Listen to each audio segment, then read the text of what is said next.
Praise the Lord. Hallelujah. കർത്താവിന് സ്തോത്രം. ഇന്ന് രാത്രിയും ദൈവസ്ഥലിന്റെ അടുത്ത് വരുവാൻ, കർത്താവിനെ മഹത്വപ്പെടുത്തുവാൻ അനുഗ്രഹിക്കപ്പെട്ട അവസരം കർത്താവ് നൽകിയത് ഓർത്ത് ദൈവത്തിന് സ്തോത്രം ചെയ്യുന്നു. ജോയിൻ ചെയ്ത എല്ലാവരെയും കർത്താവ് ധാരാളമായിട്ട് അനുഗ്രഹിക്കട്ടെ. ശബ്ദം ശ്രവിക്കുന്ന എല്ലാവരെയും കർത്താവ് അനുഗ്രഹിക്കട്ടെ.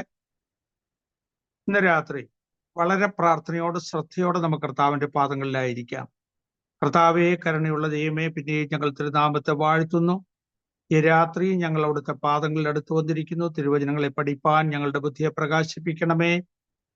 പഠിക്കുന്ന വചനങ്ങളെ ഞങ്ങളുടെ ജീവിതത്തിൽ അനുഗ്രഹമാക്കി തീർക്കണമേ. ദൈവവചനത്തിന്റെ ഘനമേറിയ മർമ്മങ്ങളെ മനസ്സിലാക്കുവാൻ ഇന്ന് രാത്രിയും ദൈവം ഞങ്ങൾക്ക് കൃപ ചെയ്യണമേ. അതനുസരിച്ച് ഞങ്ങളുടെ ജീവിതത്തെ ക്രമപ്പെടുത്തുവാൻ ദൈവം ഞങ്ങളെ സഹായിക്കണം. ഞങ്ങളെല്ലാവരും ഒരുമിച്ച് അനുഗ്രഹിക്കണമേ. യേശു ക്രിസ്തുവിന്റെ വിലയേറിയ നാമത്തിൽ ഞങ്ങൾ പ്രാർത്ഥിക്കുന്നു, കേൾക്കുമാറാകണമേ. ആമേൻ, ആമേൻ. സ്തോത്രം, സ്തോത്രം, സ്തോത്രം. കഴിഞ്ഞ ആഴ്ചയിൽ ശിംശോന് പറ്റിയ പരാജയത്തെക്കുറിച്ച് നമ്മൾ ചിന്തിച്ചു. ദൈവത്തിന്റെ ദൂതന്റെ അരുളപ്പാടനുസരിച്ച് ജനിച്ച് വളർത്തപ്പെട്ട ദൈവകൃപ പ്രാപിച്ച മനുഷ്യനായിരുന്നു ശിംശോൻ. എങ്കിലും അവന്റെ ജീവിതം പരാജയപ്പെടുവാൻ കാരണം ദൈവത്തിന്റെ കൽപ്പനകളും പ്രമാണങ്ങളും അനുസരിക്കാതെ ചെറിയ ചെറിയ തെറ്റിലേക്ക് വഴുതി വീണ് വലിയ തെറ്റിലകപ്പെട്ട് തകർന്നു പോകുവാൻ ഇടയായി തീർന്നു. ഗിദെയോനെ കുറിച്ച് ഇന്ന് ചിന്തിക്കാമെന്ന് കഴിഞ്ഞ ആഴ്ച പറഞ്ഞിരുന്നു. ദൈവത്തിന്റെ ദൂതനുമായി നേരിട്ട് കണ്ട് സംസാരിക്കുകയും ദൈവദൂതന്റെ സ്പർശനത്താൽ, ദൈവദൂതന്റെ അഭിമുഖത്താൽ പ്രത്യേക ശക്തി ലഭിച്ച് ദൈവത്തിന് വേണ്ടി പ്രവർത്തിച്ച വ്യക്തിയായിരുന്നു ഗിദെയോൻ. കഴിഞ്ഞ ആഴ്ച ശിംശോനെ കുറിച്ച് പറഞ്ഞു. ഈ ആഴ്ച ഗിദെയോനെ കുറിച്ച് പറയുമ്പോൾ ഒരു കാര്യം ഓർക്കണം. ന്യായാധിപന്മാരുടെ പുസ്തകത്തിൽ നിന്നാണ് നമ്മൾ സംസാരിക്കുന്നത്. Book of judges. ജഡ്ജസ് എന്ന് പറഞ്ഞിരിക്കുന്നത് അവർ ജഡ്ജിമാരായിരുന്നത് കൊണ്ടല്ല, അവര് ജനത്തിന് ന്യായപാലനം ചെയ്തതുകൊണ്ടും അവർക്ക് വേണ്ടി പ്രവർത്തിച്ചത് കൊണ്ടും അവർക്ക് ന്യായാധിപന്മാർ എന്ന പേര് ഈ ബുക്കിനെ കൊടുത്തിരിക്കുകയാണ്. യോശുവയുടെ മരണം മുതൽ ശൗലിനെ രാജാവായിട്ട് അഭിഷേകം ചെയ്യുന്നത് വരെയുള്ള കാലമായിരുന്നു ജഡ്ജസിന്റെ കാലമെന്ന് അറിയപ്പെടുന്നത്. ഏതാണ്ട് 300 വർഷത്തെ ചരിത്രമാണ് ന്യായാധിപന്മാരുടെ പുസ്തകത്തിൽ കൊടുത്തിരിക്കുന്നത്. മോശയുടെയും യോശുവയുടെയും കയ്യാൽ ദൈവം ജനത്തെ നടത്തി. വളരെ അനുഗ്രഹിക്കപ്പെട്ട നിലയിൽ അവർ കനാനിൽ പ്രവേശിച്ചു. അങ്ങനെ കനാനിൽ പ്രവേശിച്ച ഇസ്രയേൽ മക്കൾ യോശുവയുടെ മരണശേഷം അവർക്കൊരു നടത്തിപ്പുകാരനില്ലാതെ ഓരോരുത്തര് അവരവർക്ക് ബോധിച്ചതുപോലെ നടക്കുവാൻ തുടങ്ങി. അങ്ങനെ ഇരിക്കുമ്പോൾ ദൈവത്തിന്റെ ദൂതന്മാർ ഇറങ്ങി വന്ന് നേരിട്ട് അവരോട് ഇടപെട്ടിട്ടുണ്ട്. ഈ ന്യായാധിപന്മാരുടെ പുസ്തകത്തിൽ പലയിടത്തും ദൈവദൂതന്മാർ ഇറങ്ങി വന്ന ചരിത്രം നാം വായിക്കുന്നുണ്ട്. സുവിശേഷം പ്രസ്താവിക്കുവാനുള്ള ഭാഗ്യം, ആ പദവി ദൂതന്മാർക്ക് കൊടുത്തിട്ടില്ലെങ്കിലും സുവിശേഷത്തിന് വിരുദ്ധമായി ജീവിക്കുന്നവരെ തിരുത്തുവാനും പ്രബോധിപ്പിക്കുവാനും ദൂതന്മാർ ഇറങ്ങി വന്നിട്ടുണ്ട്. അതുകൂടെ ഒരു വാക്ക് പറഞ്ഞു പോകാം. ന്യായാധിപന്മാരുടെ പുസ്തകം 2-ാം അധ്യായത്തിന്റെ 1-ാമത്തെ വാക്യം, ജഡ്ജസ് ചാപ്റ്റർ 2 വേഴ്സ് 1. അനന്തരം യഹോവയുടെ ഒരു ദൂതൻ ഗിൽഗാലിൽ നിന്ന് ബോഖീമിലേക്ക് വന്ന് പറഞ്ഞത്. ദൈവത്തിന്റെ ദൂതൻ ഇറങ്ങി വന്നു. ദൈവം പലപ്പോഴും ദൂതന്മാരെ അയക്കാറുണ്ട് പല കാര്യങ്ങൾക്ക്. സോതോമിൽ നമുക്കറിയാം, 2 ദൂതന്മാർ വന്നിട്ട് സോതോമിൽ ലോത്തിന്റെ അടുക്കൽ ചെന്നു. സ്വർഗത്തിൽ കിട്ടിയ റിപ്പോർട്ട് പോലെ അവര് പ്രവർത്തിച്ചിട്ടുണ്ടോ എന്ന് അറിയാനാണ് ദൂതന്മാരോട് ചെന്നത്. ഇങ്ങനെ പല കാര്യങ്ങളും അറിയുവാനും ജനത്തോട് സംസാരിക്കുവാനും പല സന്ദർഭങ്ങളിൽ ദൂതന്മാർ ഇറങ്ങി വന്നിട്ടുണ്ട്.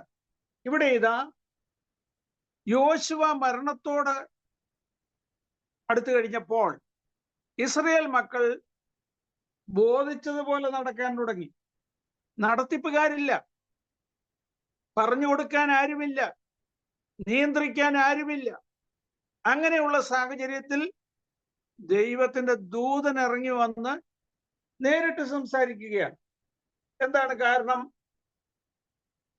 അന്ന് ഇസ്രയേലിൽ രാജാവില്ലായിരുന്നു. ജനം തങ്ങൾക്ക് ബോധിച്ചതുപോലെ നടന്നു. ന്യായാധിപന്മാരുടെ പുസ്തകം 18-ാം അധ്യായം 1-ാമത്തെ വാക്യം, ജഡ്ജസ് ചാപ്റ്റർ 18 വേഴ്സ് 1 വായിക്കാമോ? ന്യായാധിപന്മാർ 18-ാം അധ്യായം 1-ാം വാക്യം.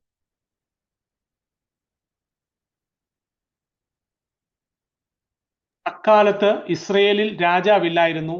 ദാൻ ഗോത്രക്കാർ അക്കാലം തങ്ങളുടെ കുടിവാർപ്പാൻ ഒരു അവകാശം അന്വേഷിച്ചു. ഇസ്രയേലിൽ രാജാവില്ലായിരുന്നു. ജനം തങ്ങൾക്ക് ബോധിച്ചതുപോലെ നടന്നു. അങ്ങനെ ദൈവത്തിന് അനിഷ്ടമായുള്ളത് പ്രവർത്തിച്ച് ജനം തങ്ങൾക്ക് ഇഷ്ടം പോലെ നടന്നു എന്ന് ന്യായാധിപന്മാരുടെ പുസ്തകത്തിൽ 20 പ്രാവശ്യം പറഞ്ഞിട്ടുള്ളതായിട്ട് കാണാം. ആ കാലത്ത് ന്യായാധിപന്മാരുടെ പുസ്തകം 2-ാം അധ്യായത്തിന്റെ 11-ാം വാക്യം, എന്നാൽ ഇസ്രയേൽ മക്കൾ യഹോവയ്ക്ക് അനിഷ്ടമായുള്ളത് ചെയ്തു, ബാൽ വിഗ്രഹങ്ങളെ സേവിച്ചു, തങ്ങളുടെ പിതാക്കന്മാരെ മിസ്രയീം ദേശത്ത് നിന്ന് കൊണ്ടുവന്ന് തങ്ങളുടെ ദൈവമായ യഹോവയെ ഉപേക്ഷിച്ചു. ചുറ്റുമുള്ള ജാതികളുടെ ദേവന്മാരായ അന്യ ദൈവങ്ങളോട് ചേർന്ന് അവയെ നമസ്കരിച്ചു. യഹോവയെ കോപിപ്പിച്ചു. അവർ യഹോവയെ ഉപേക്ഷിച്ചു. ബാലിനെയും അസ്തോരത്ത് പ്രതിഷ്ഠകളെയും സേവിച്ചു. യഹോവയുടെ കോപം ഇസ്രയേലിന്റെ നേരെ ജ്വലിച്ചു. അവരെ കവർച്ച ചെയ്യേണ്ടതിന് അവൻ അവരെ കവർച്ചക്കാരുടെ കയ്യിൽ ഏൽപ്പിച്ചു. ചുറ്റുമുള്ള ശത്രുക്കൾ അവരെ ഉപദ്രവിക്കുവാൻ തുടങ്ങി. അവരുടെ മേൽ ആധിപത്യം സ്ഥാപിച്ചു. കാരണം ദൈവത്തിന്റെ കോപം അവരുടെ മേൽ വന്നു. അവർ ദൈവത്തെ ഉപേക്ഷിച്ച് അന്യ ദൈവങ്ങളെ സേവിക്കുവാൻ തുടങ്ങി. യഹോവയ്ക്ക് അനിഷ്ടമായുള്ളത് ചെയ്തു. ദൈവമക്കൾ ദൈവത്തിന് അനിഷ്ടമായുള്ളത് പ്രവർത്തിക്കുമ്പോൾ, ദൈവത്തിന്റെ കൽപ്പനകളും വിധികളും പ്രമാണിക്കാതെ അതിനെതിരായി പ്രവർത്തിക്കുമ്പോൾ, ചിലപ്പോൾ ദൈവം പ്രവാചകന്മാരെ അയച്ച് നമ്മളെ തിരുത്തുവാൻ ശ്രമിക്കും. അതിന്റെ കാരണം ഈ ദൂതന്മാര് ഇറങ്ങി വന്ന് സംസാരിക്കുന്നതിന് മുമ്പ് ഇസ്രായേൽ മക്കൾ മിസ്രയീമിൽ നിന്ന് പുറപ്പെട്ടു വന്നപ്പോൾ അവര് ഉറീമും തുമ്മീമും ഉണ്ടായി. ഉറീം എന്ന് പറഞ്ഞാൽ വെളിപ്പാട്. വെളിപ്പാടിലൂടെ ദൈവം നൽകുമായിരുന്നു. മോശയുടെ കാലത്ത് നമുക്കറിയാം, സമാഗമന കൂടാരമൊക്കെ ഉണ്ടാക്കി കഴിഞ്ഞപ്പോൾ മഹാപുരോഹിതന്റെ മാർപ്പതക്കത്തിൽ ഉറീമും തുമ്മീമും വെച്ചിരുന്നു. ഉറീം എന്ന് പറഞ്ഞാൽ ഒരു ചെറിയ പേടകമാണ്. ദൈവത്തിന്റെ നിയമങ്ങൾ എഴുതി വച്ചിരിക്കുന്ന പേടകമാണ്. ദൈവത്തിന്റെ വ്യവസ്ഥകൾ, സത്യങ്ങൾ എഴുതി വച്ചിരിക്കുന്ന പേടകമാണ് തുമ്മീം. ഇത് രണ്ടും മാർപ്പതക്കത്തിൽ വച്ചിരുന്നു. ദൈവത്തോട് ആലോചന ചോദിക്കേണ്ട സമയത്ത് ഉറീം എടുത്തുകൊണ്ട് വന്നിട്ട് ആ ഉറീമിലൂടെയാണ് ആലോചന പറഞ്ഞത്. ആ കൊച്ചു ബുക്കിൽ എഴുതിയിട്ടുണ്ട്, പുസ്തകത്തിൽ എഴുതിയിട്ടുണ്ട്. തക്ക സമയത്ത് ആവശ്യമുള്ള ഭാഗങ്ങൾ ദൈവം പറഞ്ഞു കൊടുക്കും. അതിനെ പുരോഹിതന്മാർ, മഹാപുരോഹിതന്മാർ വിശദീകരിക്കും. അതനുസരിച്ച് ക്രമീകരണങ്ങൾ വരുത്തും. എന്നാൽ ഇതൊന്നുമില്ലാതിരുന്നപ്പോൾ ദൈവത്തിന്റെ ദൂതൻ നേരിട്ട് വന്ന് സംസാരിക്കുകയാണ്. ഇവിടെ ദൈവത്തിന്റെ ദൂതൻ ഇറങ്ങി വന്നിട്ട് പറയുന്നത്, നിങ്ങളെ മിസ്രയീമിൽ നിന്ന് പുറപ്പെടുവിച്ച് നിങ്ങളുടെ പിതാക്കന്മാരോട് സത്യം ചെയ്ത ദേശത്തേക്ക് നിങ്ങളെ കൊണ്ടുവന്നു. നിങ്ങളോടുള്ള എൻ്റെ നിയമം ഞാൻ ഒരിക്കലും ലംഘിക്കയില്ല എന്നും നിങ്ങൾ ഈ ദേശനിവാസികളോട് ഉടമ്പടി ചെയ്യാതെ അവരുടെ ബലിപീഠങ്ങൾ ഇടിച്ചു കളയണമെന്നും നിങ്ങൾ എൻ്റെ വാക്കനുസരിച്ചില്ല. ഇങ്ങനെ നിങ്ങൾ ചെയ്തത് എന്ത്? ദൈവത്തിന്റെ ദൂതൻ വന്നിട്ട് ചോദിക്കുകയാണ്, അന്യജാതികളോട് നിങ്ങൾ ഇടകലരരുത്. ദൈവത്തെ സേവിക്കാത്തവര് അഥവാ ദൈവത്തിന് വിരുദ്ധമായിട്ട് ജീവിക്കുന്നവൻ, അവരോട് ഇടകലരാൻ പാടില്ല. അവരെ സേവിക്കരുത്, അവരുടെ വിഗ്രഹങ്ങളെ നിങ്ങൾ ആരാധിക്കരുത്. ഞാൻ അല്ലാതെ അന്യദൈവങ്ങൾ നിനക്ക് ഉണ്ടാകരുത്.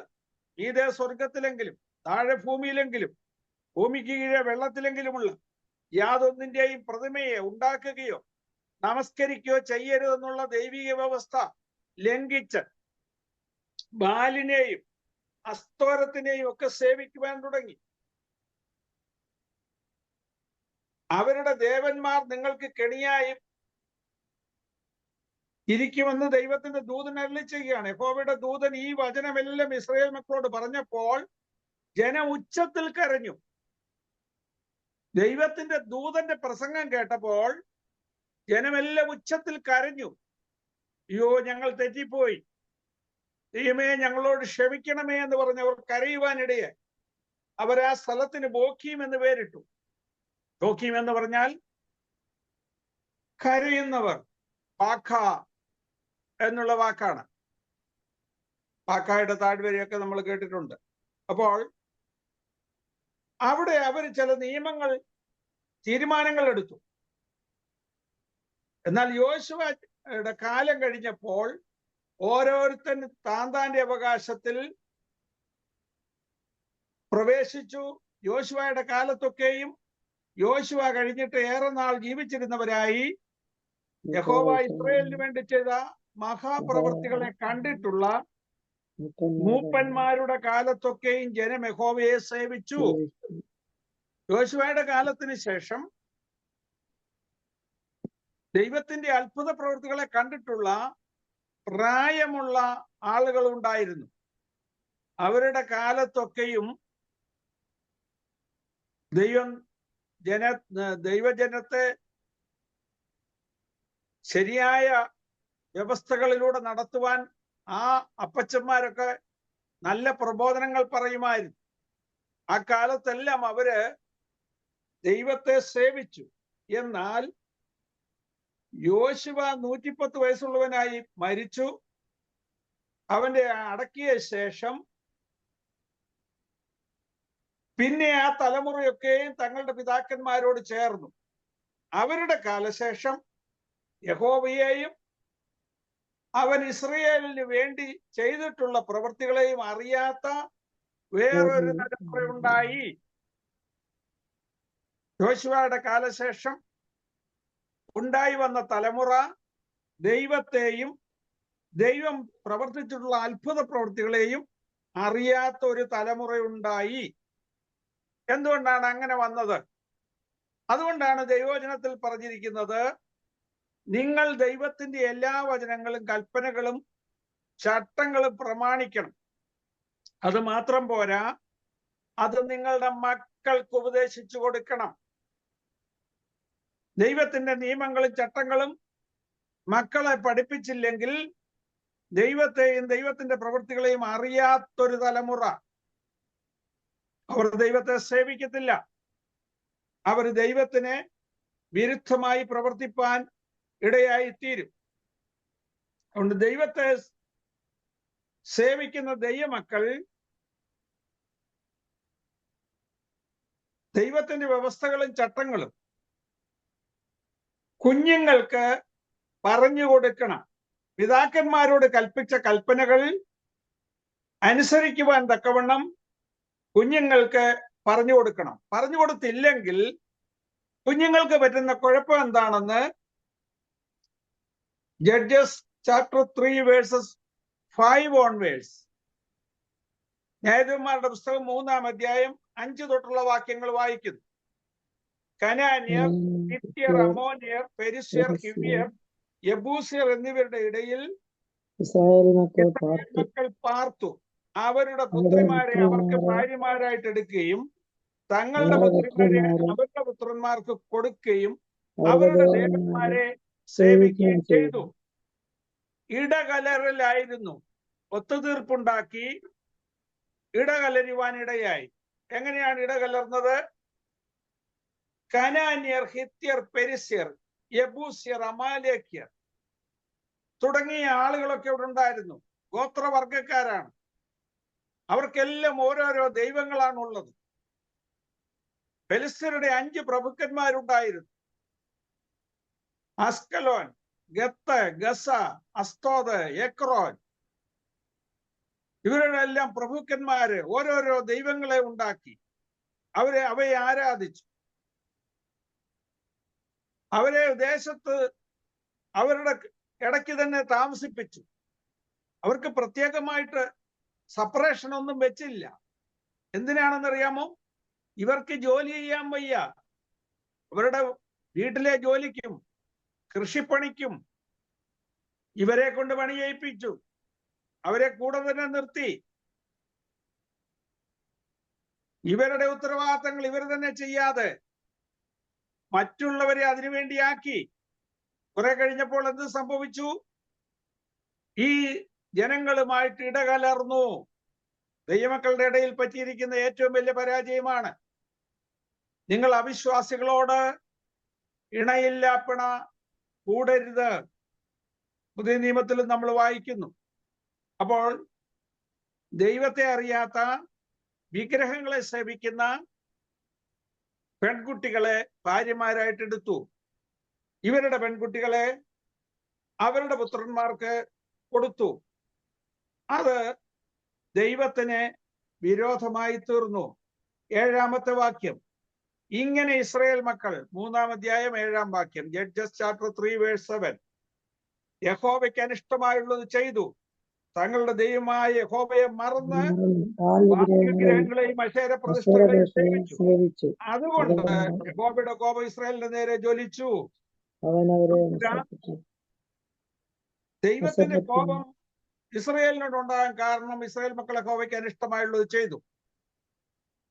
നിങ്ങൾ ഈ പുസ്തകം മുഴുവൻ വായിച്ചു നോക്കണം. 20 പ്രാവശ്യം നിങ്ങൾക്ക് കാണാൻ പറ്റും പിന്നെയും ഇസ്രായേൽ മക്കൾ യഹോവയ്ക്ക് അനിഷ്ടമായുള്ളത് ചെയ്തു എന്ന്. 1 പ്രാവശ്യം 2 പ്രാവശ്യമൊക്കെ ദൈവത്തിന് ഇഷ്ടമല്ലാത്ത പ്രവൃത്തിയൊക്കെ ചെയ്യുമ്പോൾ ദൈവം ക്ഷമിക്കും. അവരുടെ 2ഓ 3ഓ അകൃത്യം നിമിത്തം ദൈവം അവരെ ശിക്ഷിക്കാതെ വിടുമെന്ന് വേദപുസ്തകത്തിലുണ്ട്.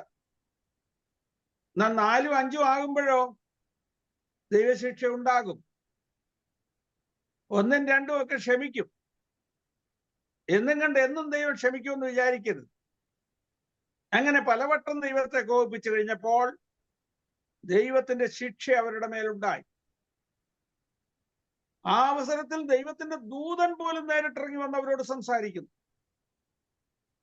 നിങ്ങളോട് കൽപ്പിച്ച പ്രമാണങ്ങൾ വിട്ട് നിങ്ങൾ പോയതുകൊണ്ട് നിങ്ങൾക്ക് അനർത്ഥങ്ങൾ വരുന്നു എന്ന് പറയുമ്പോഴൊക്കെ അവർക്ക് മാനസാന്തരം ഉണ്ടായി. അവർ യഥാസ്ഥാനപ്പെടുന്നു. ദൈവം അവരെ രക്ഷിക്കുന്നു. 10ഉം 20ഉം വർഷമൊക്കെ അവർക്ക് വിടുതൽ കിട്ടുന്നു. വീണ്ടും അവർ ദൈവത്തെ കോപിപ്പിക്കുന്നു. അങ്ങനെ കോപിപ്പിക്കുമ്പോൾ വീണ്ടും ദൈവത്തിന്റെ ശിക്ഷ അവർക്ക് വരുന്നു. ഇനി നമുക്ക് 6-ാം അധ്യായത്തിലേക്ക് വരാം. 6-ാം അധ്യായത്തിന്റെ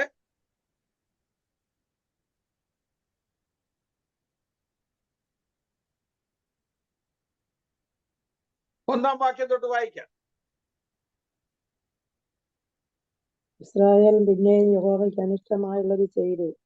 യഹോവ അവരെ 7 സംവത്സരം മിദ്യാന്റെ കയ്യിൽ ഏൽപ്പിച്ചു. അതെ, വീണ്ടും ഇസ്രായേൽ മക്കൾ യഹോവയ്ക്ക് അനിഷ്ടമായുള്ളത് ചെയ്തു. അപ്പോൾ 7 വർഷം ദൈവം അവരെ മിദ്യാന്യരുടെ കയ്യിൽ ഏൽപ്പിച്ചു. മിദ്യാന്യർ വെട്ടുക്കിളികളെ പോലെ കൂട്ടമായിട്ട് വരും. ഇസ്രായേൽ മക്കൾ വിതയ്ക്കും, മിദ്യാന്യർ വന്ന് കൊയ്തുകൊണ്ട് പോകും. അവരുടെ ഒട്ടകങ്ങളും ആടും ഒക്കെയായിട്ട് വന്ന് കന്നുകാലികളുമായിട്ട് വന്ന് കൂടാരമടിച്ച് അവിടെ കിടക്കും. ഇസ്രായേൽ മക്കളുടെ വിള മുഴുവൻ അവർ കൊണ്ടുപോകും. ഇങ്ങനെ ഇവരെ പീഡിപ്പിച്ചു. അങ്ങനെ ഇരിക്കുമ്പോൾ അപ്പോഴീ ദൈവത്തിന്റെ ദൂതൻ അതിലോട്ട് ഇറങ്ങി നടക്കുക. എന്താണ് ഇവർ ചെയ്യുന്നതെന്ന് കാണാൻ. ഇത്രയും പീഡ അനുഭവിച്ചിട്ടും മാനസാന്തരപ്പെടുന്നില്ല. പിന്നെയും ജാതികളുമായിട്ട് ഇടകലർന്ന് ദൈവത്തിന് അനിഷ്ടമായിട്ടുള്ളത് ചെയ്യുകയാണ്. അശേര പ്രതിഷ്ഠകളുടെ അടുത്ത് പോയിട്ട് യാഗം കഴിക്കുകയാണ്. അസ്തോരത്തിനെ സേവിക്കുകയാണ്. ബാൽ വിഗ്രഹങ്ങൾക്ക് നേർച്ച കഴിക്കുകയാണ്. ബാൽ എന്ന് പറഞ്ഞാൽ ദൈവവും മനുഷ്യനും മൃഗവും കൂടെ കൂടിയ ഒരു ദൈവമായിട്ടാണ് അവർ സങ്കല്പിക്കുന്നത്. പകുതി ദൈവവും പകുതി മനുഷ്യനും പകുതി മൃഗവും. അങ്ങനെയുള്ള ഒരു ദൈവത്തെ ദേശത്തെല്ലാം ഉണ്ടാക്കി വെച്ചേക്കുക. അതിന്റെ കയ്യ് ഇങ്ങനെ മലർത്തി പിടിച്ചിരിക്കുകയാണ്. അതിന്റെ അകം പൊള്ളയാണ്, ഓടുകൊണ്ടുണ്ടാക്കിയതാണ്. അതിനകത്ത് തീ കത്തിക്കാൻ സൗകര്യമുണ്ട്. അതിനകത്ത് വലിയതായിട്ട് തീ കത്തിച്ചിട്ട് ആ വിഗ്രഹം കൈ ചുട്ടുപഴുക്കുമ്പോൾ കുഞ്ഞുങ്ങളെ പോലും അതിനകത്ത് കൊണ്ടുപോയി ഇട്ടു കൊടുക്കുക കയ്യിലേക്ക്. അങ്ങനെ അതിനാണ് അഗ്നിപ്രവേശം ചെയ്യിക്കുക എന്ന് പറയുന്നത്. സ്വന്തം മക്കളെ അഗ്നിപ്രവേശം ചെയ്യിക്കുകയാണ് ദേവന്റെ അനുഗ്രഹം ലഭിക്കാൻ. അങ്ങനെ ഇസ്രായേൽ മക്കൾ കാണിക്കുകയാണ്. സ്വന്തം മക്കളെ പോലും അഗ്നിപ്രവേശം ചെയ്യിക്കുക. ദൈവത്തിന്റെ കോപം അവരുടെ നേരെ ജ്വലിച്ചു. അങ്ങനെ മിദ്യാന്യരുടെ കയ്യിൽ ഏൽപ്പിച്ചു. മിദ്യാന്യര് വെട്ടിക്കിളികളെ പോലെ കൂട്ടമായിട്ട് വന്ന് അവരെ ഉപദ്രവിക്കും. ദേശത്തെ വിളയെല്ലാം അവർ കൊണ്ടുപോകും. അങ്ങനെ മിദ്യാന്യരുടെ നിമിത്തം ഇസ്രായേൽ മക്കൾ ദൈവത്തോട് നിലവിളിച്ചു. അപ്പോഴിതാ ദൈവം ഒരു പ്രവാചകനെ ഇസ്രായേൽ മക്കളുടെ ഇടയിലേക്ക് അയച്ചു. അതിന്റെ 8-ാമത്തെ വാക്യം. പ്രവാചകനെ അയച്ചിട്ട് അവൻ അവരോട് പറഞ്ഞത്, ഇസ്രായേലിന്റെ ദൈവമായ യഹോവ ഇപ്രകാരം അരുളി ചെയ്യുന്നു, ഞാൻ നിങ്ങളെ മിസ്രയീമിൽ നിന്ന് പുറപ്പെടുവിച്ചു, അടിമ വീട്ടിൽ നിന്ന് നിങ്ങളെ കൊണ്ടുവന്നു, മിസ്രയീമ്യരുടെ കയ്യിൽ നിന്ന് നിങ്ങളെ പീഡിപ്പിച്ച എല്ലാവരുടെയും കയ്യിൽ നിന്നും ഞാൻ നിങ്ങളെ വിടുവിച്ച് അവരെ നിങ്ങളുടെ മുമ്പിൽ നീക്കിക്കളഞ്ഞു. അവരുടെ ദേശം നിങ്ങൾക്ക് തന്നു. യഹോവയായി ഞാൻ നിങ്ങളുടെ ദൈവമാകുന്നുവെന്നും നിങ്ങൾ പാർക്കുന്ന ദേശത്തുള്ള അമ്മോന്യരുടെ ദേവന്മാരെ ഭജിക്കരുതെന്നും ഞാൻ നിങ്ങളോട് കൽപ്പിച്ചു. നിങ്ങളോ എന്റെ വാക്ക് കേട്ടില്ല. പ്രവാചകൻ ഇത് പറയുമ്പോൾ ഓർക്കണം, ദൈവത്തിന്റെ ദൂതൻ വന്ന് നേരിട്ട് പറയുന്നത് പോലെ ചിലപ്പോൾ പ്രവാചകന്മാരെ അയച്ചായിരിക്കും പറയുന്നത്. ഇവിടെ നിന്നൊരു കാര്യം നമ്മൾ മനസ്സിലാക്കണം, ദൈവമക്കൾ പഠിക്കേണ്ട ഒരു പാഠം. ഒരു തെറ്റ് നമ്മൾ ചെയ്യുമ്പോൾ, ദൈവത്തിന് വിരുദ്ധമായിട്ട് എന്തെങ്കിലും ഒരു പ്രവൃത്തി ചെയ്യുമ്പോൾ, ദൈവം ഒരു പ്രവാചകനിലൂടെ ചിലപ്പോൾ നമ്മളോട് സംസാരിക്കും. സാത്താൻ അപ്പോൾ തന്നെ ദൈവസന്നിധിയിൽ ചെല്ലും. നിന്റെ മകൻ ഇന്ന പോലെ ഒരു തെറ്റ് ചെയ്തു, അവനെ ശിക്ഷിക്കണം, അവൻ തെറ്റ് ചെയ്തു എന്ന് പറഞ്ഞ് സാത്താൻ അക്യൂസ് ചെയ്യും. അവിടെ കൊണ്ടുപോയി കംപ്ലൈന്റ് കൊടുക്കും. അപ്പോൾ യേശുക്രിസ്തു എന്ന കാര്യസ്ഥൻ ഇപ്പോൾ പിതാവിന്റെ വലത്തുഭാഗത്ത് നമുക്ക് വേണ്ടി ഉണ്ട്. അതുകൊണ്ട് നമുക്ക് വേണ്ടി വാദിക്കും. അല്പസമയം കൂടെ കൊടുക്കാം. അവൻ മാനസാന്തരപ്പെടും, യഥാസ്ഥാനപ്പെടും. അപ്പോൾ അടുത്ത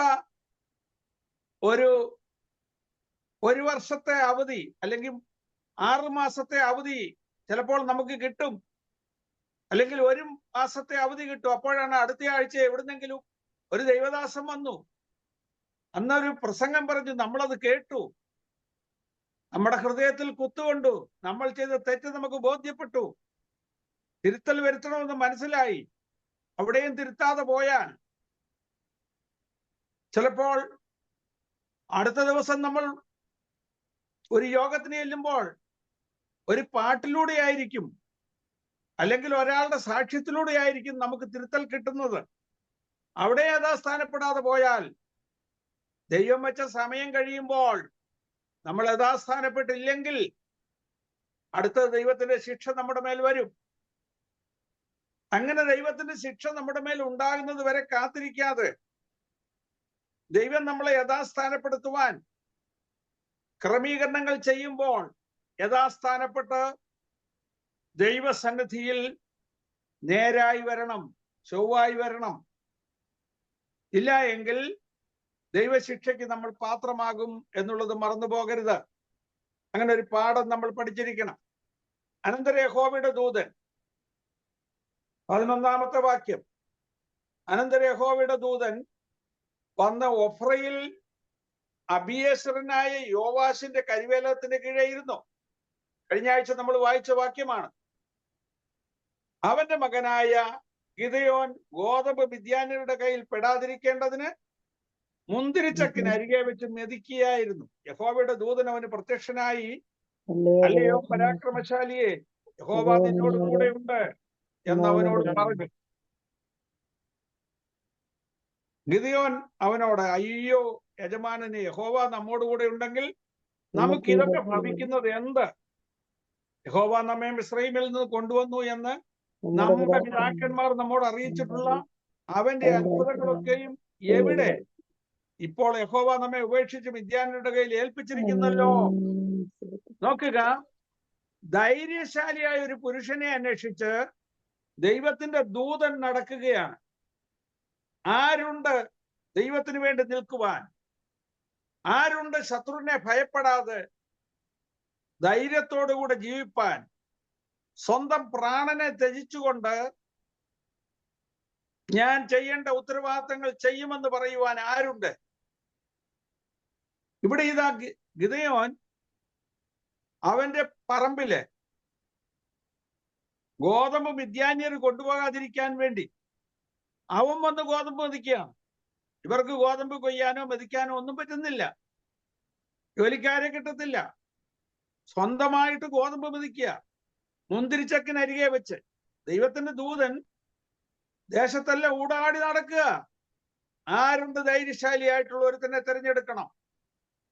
ഇസ്രയേലിനെ രക്ഷിക്കുവാൻ, ജനത്തെ രക്ഷിക്കുവാൻ, ജനത്തിൽ നായകനായിട്ട് നിർത്താൻ കൊള്ളാവുന്ന ഒരുത്തനെ കണ്ടെത്തുമോ?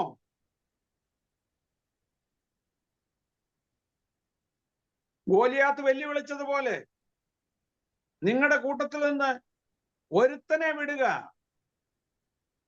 ഗോലിയാത്തിനോട് എതിർക്കാൻ കഴിവുള്ള ഒരുത്തനെ നിങ്ങൾ പറഞ്ഞു വിടുക. ഒരു വ്യക്തിയാണ് ഇടിവിൽ നിൽക്കാൻ കഴിവുള്ള, ശത്രുവിന്റെ മുമ്പിൽ ധൈര്യത്തോടെ നിൽക്കാൻ കഴിയുന്ന, ജീവനെ വകവയ്ക്കാതെ ധൈര്യത്തോടുകൂടെ ശത്രുവിന്റെ മുമ്പിൽ നിൽക്കാൻ കഴിവുള്ള ഒരു വ്യക്തി ഉണ്ടെങ്കിൽ ജനത്തെ രക്ഷിപ്പാൻ അവന് കഴിയും. ഇവിടെ ഗിദെയോന്റെ ധൈര്യം കണ്ടിട്ട് ദൈവത്തിന്റെ ദൂതൻ പ്രത്യക്ഷപ്പെട്ട് അവനോട് സംസാരിക്കുകയാണ്. അല്ലയോ പരാക്രമശാലിയെ, യഹോവ നിന്നോട് കൂടെ ഉണ്ട്. അത് കേട്ടപ്പോൾ ഗിദെയോൻ ഭയപ്പെട്ടു പോയി. യഹോവ നമ്മോടുകൂടെ ഉണ്ടെങ്കിൽ നമുക്ക് ഈ അനർത്ഥമൊക്കെ വന്നത് എന്താണെന്ന് അവൻ ചോദിക്കുകയാണ്. ഇത് പറഞ്ഞപ്പോൾ യഹോവ അവനെ നോക്കി, ഒറ്റ നോട്ടം നോക്കിയതേ ഉള്ളൂ, അവനങ്ങ് ബലപ്പെട്ടു. ദൈവമായിട്ടൊരു അഭിമുഖമുണ്ടായി. ദൈവസന്നിധിയിൽ ഇരുന്ന് 1 മണിക്കൂർ ഒന്ന് പ്രാർത്ഥിച്ച് ദൈവം പ്രാപിച്ച് ദൈവത്തിന്റെ മുഖത്തേക്ക് നോക്കി ദൈവത്തോടൊന്ന് സംസാരിച്ചാൽ, ദൈവം നമ്മളെ ഒന്ന് നോക്കി കടാക്ഷിച്ചാൽ നമുക്ക് ബലം കിട്ടും. ദൈവത്തോട് നമുക്ക് സംസാരിക്കാൻ പറ്റുന്ന ഒരേ വഴിയെന്ന് പറയുന്നത് പ്രാർത്ഥനയാണ്. പ്രാർത്ഥനയിലൂടെയാണ് നമ്മൾ ദൈവത്തോട് സംസാരിക്കുന്നത്. നമ്മൾ ഇവിടെ ഇരുന്ന് പതുക്കെ പറഞ്ഞാൽ മതി, സ്വർഗത്തിലെത്തും. ഏത് വെലോസിറ്റിയിലാണ് ഈ ശബ്ദം സ്വർഗത്തിലെത്തുന്നതെന്ന് എനിക്ക് അറിഞ്ഞുകൂടാ. പക്ഷെ ഇവിടെ ഇരുന്ന് പതുക്കെ പറഞ്ഞാൽ മതി, അത് സ്വർഗത്തിലെത്തും. ദൈവമായിട്ട് നേരിട്ട് സംസാരിക്കാൻ നമുക്ക് കഴിയും പ്രാർത്ഥനയിലൂടെ, അല്ലാതെ വേറൊരു വഴിയില്ല. ദൈവം നമ്മളോട് സംസാരിക്കും. എങ്ങനെ? ദൈവവചനത്തിലൂടെ. ചിലപ്പോൾ വേദോത്സവം വായിക്കുമ്പോൾ, ചിലപ്പോൾ ദൈവദാസന്മാർ പ്രസംഗിക്കുമ്പോൾ, ചിലപ്പോൾ പ്രവാചകനിലൂടെ, ചിലപ്പോൾ ദൈവത്തിന്റെ ആത്മാവ് നേരിട്ട് നമ്മോട് സംസാരിക്കും. ഇങ്ങനെ പല നിലകളിൽ ദൈവത്തിന് നമ്മളോട് സംസാരിക്കുവാൻ വഴിയുണ്ട്. നമുക്ക് ദൈവത്തോട് സംസാരിക്കാൻ കഴിയുന്ന ഏറ്റവും പ്രധാനപ്പെട്ട മാർഗം ദൈവസന്നിധിയിൽ പോയി മുട്ടുമടക്കി എളിമപ്പെട്ട് ആത്മാവിൽ ദൈവത്തോട് പ്രാർത്ഥിക്കുക. ആത്മാവിൽ ദൈവത്തോട് പ്രാർത്ഥിക്കുമ്പോൾ സാത്താൻ പോലും തിരിച്ചറിയത്തില്ല. അന്യഭാഷയിൽ സംസാരിക്കുന്നവൻ മനുഷ്യരോടല്ല, ദൈവത്തോടത്ര സംസാരിക്കുന്നത്. ഏത് ഭാഷയിൽ സംസാരിച്ചാലും സാത്താൻ തിരിച്ചറിയും. എന്നാൽ അന്യഭാഷ സംസാരിക്കുമ്പോൾ ആരും തിരിച്ചറിയുന്നില്ല എന്ന് എഴുതിയിരിക്കുന്നു. അതുകൊണ്ട് അന്യഭാഷയിൽ പ്രാർത്ഥിക്കാൻ പറ്റിയാൽ ഏറ്റവും അനുഗ്രഹമാണ്. സാത്താൻ പോലും തിരിച്ചറിയത്തില്ല. നമ്മൾ സാധാരണ ഭാഷയിലൊക്കെ സംസാരിച്ചാൽ സാത്താൻ മനസ്സിലാക്കും, എന്നിട്ട് അവൻ അതിനെതിരായിട്ട് പ്രവർത്തിക്കും. അന്യഭാഷയിൽ അങ്ങ് പ്രാർത്ഥിക്കാമെങ്കിൽ സാത്താനും തിരിച്ചറിയത്തില്ല. അതുകൊണ്ട് നമുക്ക് എതിരായിട്ട് പ്രവർത്തിക്കാൻ സാത്താന് സാധിക്കത്തില്ല, നമുക്ക് കാര്യം സാധിക്കുകയും ചെയ്യും. അതുകൊണ്ട് ആത്മാവിൽ പ്രാർത്ഥിക്കുവാൻ ദൈവം നമ്മെ സഹായിക്കട്ടെ. അന്യഭാഷയിൽ പ്രാർത്ഥിക്കുവാൻ നമുക്ക് ഇടയാകട്ടെ. ഇവിടെ ഇതാ ദൈവം അവനെ ഒന്ന് നോക്കിയതേ ഉള്ളൂ. ദൈവത്തിന്റെ ദൂതൻ സംസാരിച്ചുകൊണ്ടിരിക്കുകയാണ്. ദൈവത്തിന്റെ ദൂതൻ അവനെ ഒന്ന് നോക്കിയപ്പോൾ തന്നെ അവൻ ബലപ്പെട്ടു.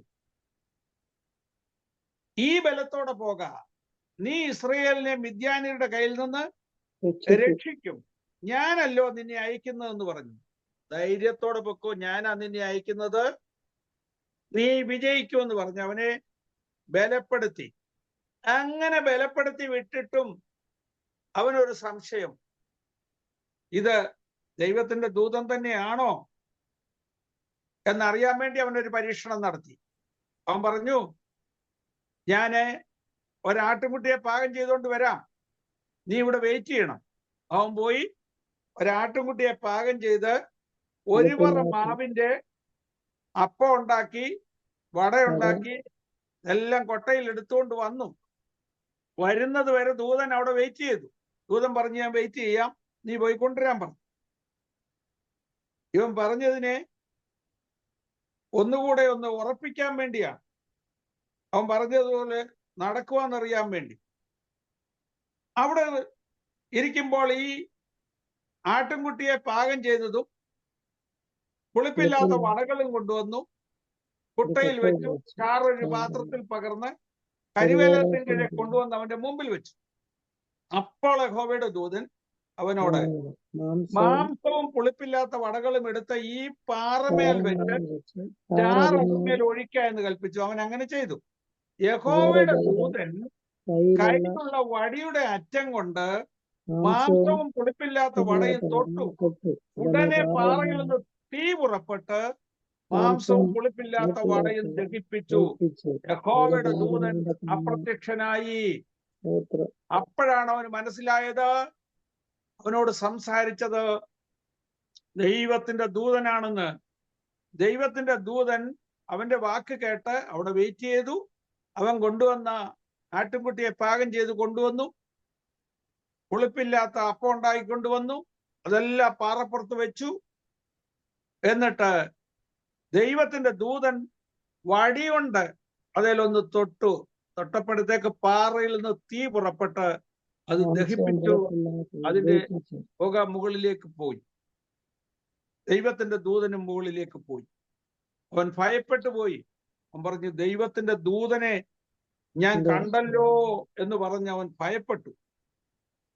അപ്പോൾ ദൈവം അവനോട് അരുളി ചെയ്യുകയാണ്, ഞാൻ യഹോവയുടെ ദൂതനെ അഭിമുഖമായി കണ്ടുപോയല്ലോ എന്ന് പറഞ്ഞ് ഗിദെയോൻ ഭയപ്പെട്ടു. അപ്പോൾ യഹോവ അവനോട്, നിനക്ക് സമാധാനം, ഭയപ്പെടേണ്ട, നീ മരിക്കയില്ല. കാരണം അവരുടെ ഇടയിൽ ഒരു വിശ്വാസമുണ്ട്, ദൈവത്തിന്റെ ദൂതനെ നേരിട്ട് കണ്ടാൽ പിന്നെ ജീവിച്ചിരിക്കത്തില്ല. ദൈവത്തെ നേരിട്ട് കാണുന്നവൻ ജീവിച്ചിരിക്കത്തില്ല എന്നൊരു വിശ്വാസമുള്ളത് കൊണ്ട് അവൻ ഭയപ്പെട്ടു പോയി. മനോഹയും അതുപോലായിരുന്നു. ദൈവത്തിന്റെ ദൂതനാണെന്ന് കണ്ടപ്പോൾ മനോഹ ഭയപ്പെട്ടിട്ട് പറഞ്ഞു, അയ്യോ, നമ്മൾ ദൈവത്തിന്റെ ദൂതനെ നേരിട്ട് കണ്ടല്ലോ, നമ്മൾ മരിച്ചു പോകുമെന്ന്. അപ്പോൾ മനോഹയുടെ ഭാര്യയാണ് ബലപ്പെടുത്തിയത്, ഇല്ല മനുഷ്യ, മരിക്കത്തില്ല. നമ്മൾ മരിക്കാനാണെങ്കിൽ ദൈവത്തിന്റെ ദൂതൻ വന്ന് ഈ കാര്യമൊക്കെ ഇപ്പൊ നമ്മളോട് പറയേണ്ട കാര്യമില്ലായിരുന്നല്ലോ. ഒരിക്കൽ നമ്മൾ മരിക്കത്തില്ല, നിങ്ങൾ ധൈര്യമായിട്ടിരിക്കേ. അല്ലെങ്കിൽ ദൈവം ഈ സമയത്ത് വന്ന് ദൈവത്തിന്റെ ദൂതൻ ഈ കാര്യങ്ങളൊക്കെ പറയുമ്പോൾ നമുക്കൊരു കുഞ്ഞുണ്ടാകുമെന്നും ഒക്കെ പറഞ്ഞില്ലേ? കുഞ്ഞുണ്ടാകണമെങ്കിൽ നമ്മൾ മരിച്ച കാര്യം നടക്കുമോ? വചനം കിടക്കുന്നു, വാഗ്ദത്തം കിടക്കുന്നു, അത് നിറവേറ്റാതെ എങ്ങനെയാണ് നമ്മൾ മരിക്കുന്നത്? ഹല്ലേലൂയ. വാക്തത്വങ്ങൾ മുറുകെ പിടിച്ചുകൊണ്ട് നിന്നാ മതി. ദൈവത്തിന് നമ്മെക്കുറിച്ച് ഒരു വാക്തത്വം ഉണ്ടെങ്കിൽ, ദൈവത്തിന് ഒരു അരുളപ്പാട് നിങ്ങളുടെ ജീവിതത്തിൽ നൽകിയിട്ടുണ്ടെങ്കിൽ, ദൈവത്തിന്റെ ആത്മാവിൽ നിങ്ങൾക്കൊരു വാക്തത്വം നൽകിയെങ്കിൽ അത് നിറവേറാതെ നിന്നെ എടുക്കത്തില്ലെന്ന് ഓർത്തുകൊള്ളണം. ദൈവം തന്നിരിക്കുന്ന വാക്തത്വങ്ങൾ ദൈവം നിറവേറ്റും. നമ്മൾ അതിനുവേണ്ടി ദൈവസന്നിധിയിൽ താഴ്മയോടെ നിന്നുകൊടുത്താൽ മാത്രം മതി. ഇവിടെ ഇതാ ഗിദെയോൻ ഭയപ്പെട്ടു, ഞാൻ മരിച്ചു പോകും, ദൈവത്തിന്റെ ദൂതനെ കണ്ടല്ലോ എന്ന് പറഞ്ഞ് അവനാകെ വിഭ്രാന്തിയിലായപ്പോൾ ദൈവം അവനോട് സംസാരിക്കുകയാണ്, നിനക്ക് സമാധാനം, ഭയപ്പെടേണ്ട, നീ മരിക്കയില്ല. അങ്ങനെ പറഞ്ഞ് ഗിദെയോനെ ബലപ്പെടുത്തി അവിടുന്ന് യാത്ര അയച്ചു. ഇത്രയും ആയപ്പോൾ ഗിദെയോന് ബലമായിട്ടും ഗിദെയോൻ അവിടെ ഒരു യാഗപീഠം പണിത് അതിന് യഹോവ ശാലോം എന്ന് പേരിട്ടു. അത് ഇന്ന് വരെ അവിടെ നിൽക്കുന്നുണ്ട്. ഇത്രയുമായിട്ടും ഗിദെയോൻ അങ്ങോട്ട് ധൈര്യം വന്നില്ല. അവന്റെ ധൈര്യം പിന്നെ ക്ഷയിക്കുക. ഒരു പരീക്ഷണം കൂടെ നടത്തണമെന്ന് അവന് തോന്നി. അവന് അടുത്ത പരീക്ഷണത്തിന് വേണ്ടി പോവുകയാണ്. അവിടെയും ദൈവം അവന് വേണ്ടി പ്രവർത്തിച്ചു. സമയം പോയതുകൊണ്ട് ഇന്ന് നമുക്ക് അവസാനിപ്പിക്കുകയാണ്. അടുത്ത ആഴ്ചയുടെ ബാക്കി ഭാഗങ്ങൾ നമുക്ക് ചിന്തിക്കാം. ദൈവത്തിന്റെ ദൂതനുമായിട്ട് അഭിമുഖം നടത്തിയിട്ടുള്ള ആരും തകർന്നു പോയിട്ടില്ല. ദൈവത്തിന്റെ ദൂതനോട് നമുക്ക് സംസാരിക്കാൻ പറ്റും. രക്ഷിക്കപ്പെട്ട് സ്നാനപ്പെട്ട് അഭിഷേകം പ്രാപിച്ച് വർഷങ്ങളായിട്ട് ദൈവകൃപയിൽ നിന്നിട്ട് ഇതുവരെ ദൈവദൂതന്റെ ദർശനം പ്രാപിക്കാത്ത പലരും നമ്മുടെ ഇടയിലുണ്ട്. പല പ്രാവശ്യം ദൈവദൂതന്റെ ദർശനം എനിക്കുണ്ടായിട്ടുണ്ട്. എൻ്റെ ജീവിതത്തിൽ അനേക അനുഭവങ്ങളുണ്ട്. ഇത്തരങ്ങളിൽ ദൈവത്തിന്റെ ദൂതൻ വന്ന് നമ്മോട് നേരിട്ട് സംസാരിപ്പാൻ ഇടയാകട്ടെ. ദൈവസന്നിധിയിൽ നിങ്ങളൊന്ന് കാത്തിരുന്ന് പ്രാർത്ഥിക്കുക. ദൈവദൂതന്റെ ദർശനം നിങ്ങൾക്ക് ലഭിക്കും. ഈ ദിവസങ്ങളിൽ നാം ദൈവസന്നിധിയിൽ പ്രാർത്ഥിക്കുമ്പോൾ, കർത്താവേ, ദൈവത്തിന്റെ ദൂതനെ അയച്ച് എന്നെ ബലപ്പെടുത്തണമേ, ദൂതനുമായിട്ടൊന്ന് സംസാരിക്കാൻ എനിക്ക് കൃപ തരണമേ എന്ന് ദൈവത്തോട് പ്രാർത്ഥിക്കുക. ദിവസങ്ങളിൽ ദൈവദൂതന്റെ ദർശനം പ്രാപിപ്പാൻ നമുക്കിടയാകും. ദൈവത്തിന്റെ ദൂതനുമായി സംസാരിപ്പാൻ നമുക്കിടയാകും. അങ്ങനെയെങ്കിൽ പ്രത്യേകമായ അഭിഷേകം, പ്രത്യേകമായ ശക്തി നമ്മളുടെ മേൽ വരും. ദൈവത്തിന് വേണ്ടി വൻ കാര്യങ്ങൾ പ്രവർത്തിപ്പാൻ നമുക്ക് കഴിയും. ഈ ദിവസങ്ങളിൽ ദൈവം നമുക്ക് അതിന് സഹായിക്കട്ടെ. ദൈവം നമ്മളെ അനുഗ്രഹിക്കുമാറാകട്ടെ. Praise the Lord. ഹല്ലേലൂയ.